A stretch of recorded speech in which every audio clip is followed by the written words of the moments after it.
See, basically, Inco-Term 2020 is effective from 1st of January this year. Okay. And earlier Inco-Term 2010, the previous version, it has 13 Inco-Terms. And now it has been, current 2020 has got 11 Inco-Terms. Okay. And again, some of the thing, earlier they were using C and F, cost and freight, which has been changed into CFR, which is again cost and freight. Earlier they were using C and I, cost and insurance.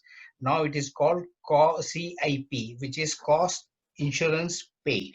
Because earlier some of the thing was FOB, 3 letters, CAF, 3 letters, C and F is basically 2 letters. So they wanted to standardize it. So now in 2020, all Incoterm, they are all 3-lettered thing, like a CFR, FOB, EXW, DOT, etc., etc. Okay.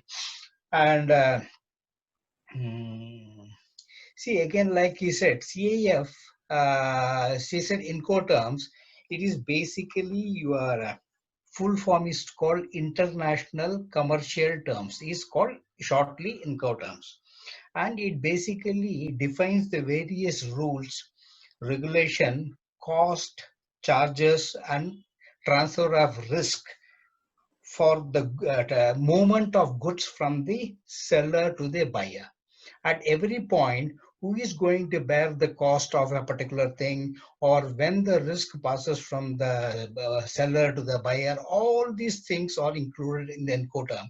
If you say FOB means, it will clearly say, if you go into detail, it will tell who has to bear which charges, the loading charges, unloading charges, the duties, import duty, export duty. It very clearly defines which party, whether the buyer or seller, who has to bear it. That is the Incoterm.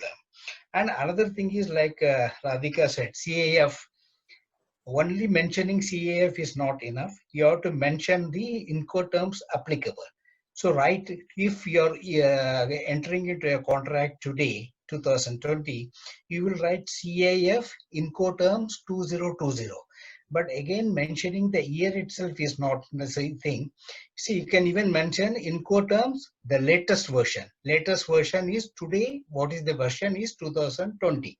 Right. In case something has been entered last year contract, if you say, instead of putting Incoterm 2010, you say Incoterms latest version, means automatically it is Incoterm 2010.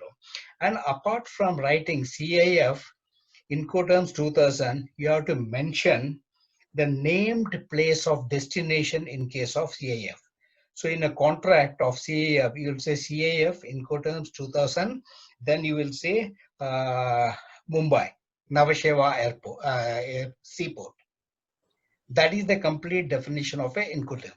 Similarly, if it is a FOB, the same thing, FOB Incoterms 2020, and it will say the this thing, name, place of shipment. If the shipment is coming from Adelaide, it will say FOB Incoterm 2020 Adelaide. That is the full form. Okay.